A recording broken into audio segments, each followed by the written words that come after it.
नमस्कार दोस्तों, मैं विवेक नारंग आज एक नए विषय को लेकर आपके समक्ष उपस्थित हुआ हूँ। सामान्यतः दोस्तों हम देखते हैं कि लोग घर खरीदते हुए या प्लॉट खरीदते हुए एक विषय को बड़े ध्यान से जानने का प्रयास करते हैं कि हमें दक्षिण दिशा का भूखंड नहीं चाहिए या हम दक्षिण दिशा का घर में शिफ्ट नहीं करना चाहते। तो दोस्तों ऐसा क्यों होता है? क्यों दक्षिण दिशा का भूखंड लोग नहीं खरीदते या खरीदना नहीं चाहते? मेरी नज़र में तो दोस्तों यह सिर्फ अज्ञानता के सिवाय कुछ भी नहीं। मैंने खुद वास्तु का गहन अध्ययन किया है दोस्तों।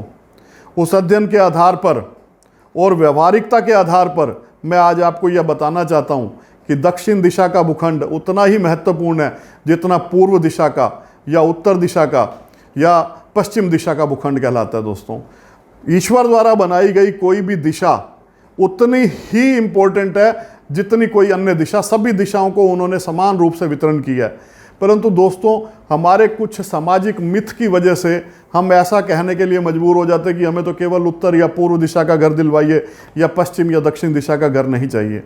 दोस्तों, दक्षिण दिशा के घर की मैं आपको बताता हूं कि ऐसा वास्तु चिंतकों द्वारा या एस्ट्रोलॉजर्स द्वारा या अन्य धार्मिक लोगों द्वारा क्यों कहा जाता है कि दक्षिण दिशा का घर ना खरीदें। देखो दोस्तों, आज जितने भी घर हैं वो सामान्यतः विभिन्न स्टेट गवर्नमेंट के सरकारी विभागों द्वारा आवंटित होते या सरकारी विभागों द्वारा उनका नक्शा पास किया जाता, भले ही वो प्राइवेट डेवलपरों के द्वारा बनाई जाएं वो टाउनशिप में। उसके अंदर आज आपको अपने घर के अंदर फ्रंट और रियर सेटबैक को छोड़ना पड़ता है। जब आप फ्रंट और रियर सेटबैक को छोड़ते हैं तो वो एक कानूनी ज़रूरत है जिसको हर स्टेट गवर्नमेंट बाध्य करती है आपको कि आपको यह 3 मीटर, 3.5 मीटर या 4 मीटर आपको फ्रंट और इतना ही आपको बैक का एरिया, आपको बैकयार्ड का एरिया छोड़ना पड़ता। इसमें ध्यान रखने वाली बात यह है दोस्तों कि देखो, वास्तु के अंदर अग्नि की जगह अग्नि होनी चाहिए, जल की जगह जल होना चाहिए, वायु की जगह वायु होना चाहिए।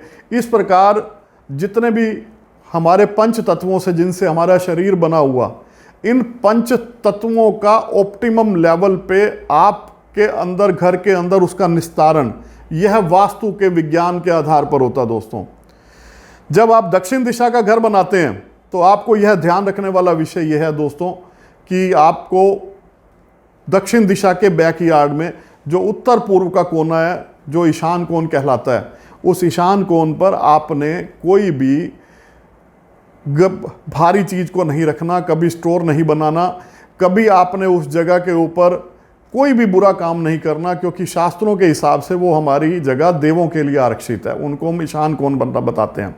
वहाँ पर आप पानी का स्थान बना सकते, बहुत आपको उत्तम फल देगा।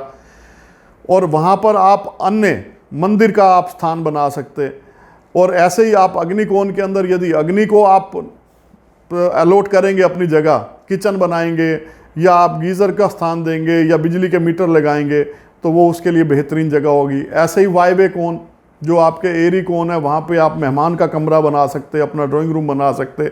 ऐसे ही नेतृत्व कोण, जो हमारे पितरों की जगह होती, उस पर आप यदि राहु के देव की जगह वैसे आप देंगे, तो मैं आपको दावा करता हूँ दोस्तों कि दक्षिण दिशा के भूखंड के अंदर अगर आप वास्तु का ध्यान पूरा रखते हुए अपना घर बनाएंगे तो आप किसी अन्य दिशा से ज़्यादा लाभ ले पाएंगे। यह मेरा व्यक्तिगत अनुभव है। मैं खुद दक्षिण दिशा के मकान में रहता हूं दोस्तों।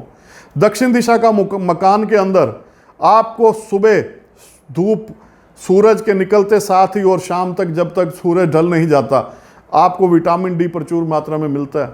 आपको अनेकानेक बीमारियों से दूर करने वाली दिशा है दक्षिण दिशा। दोस्तों, अगर आप वास्तु सम्मत घर बनाते हैं और आप दक्षिण दिशा का घर बनाते हैं और आपको कोई नुकसान हो जाए, दोस्तों मैं आपसे गारंटी लेता हूं आपको नुकसान कभी भी नहीं होगा। सिर्फ हमने देखो, वैसे भी एक वैज्ञानिकता के आधार पर सोचें तो अग्नि और पानी का क्या मेल है। तो वास्तु में यह बताया गया कि अग्नि को आप इधर रखें, जल स्थान इधर बनाएं, वायु का स्थान उधर बनाएं। पृथ्वी, अग्नि, जल, वायु और आकाश, इन पंच तत्वों का आप ऑप्टिमम लेवल पे अपने घर के अंदर प्रबंध यदि कर लेते हैं तो ना आपके घर में बीमारी रहेगी, ना आपके घर में कोई मानसिक परेशानी रहेगी।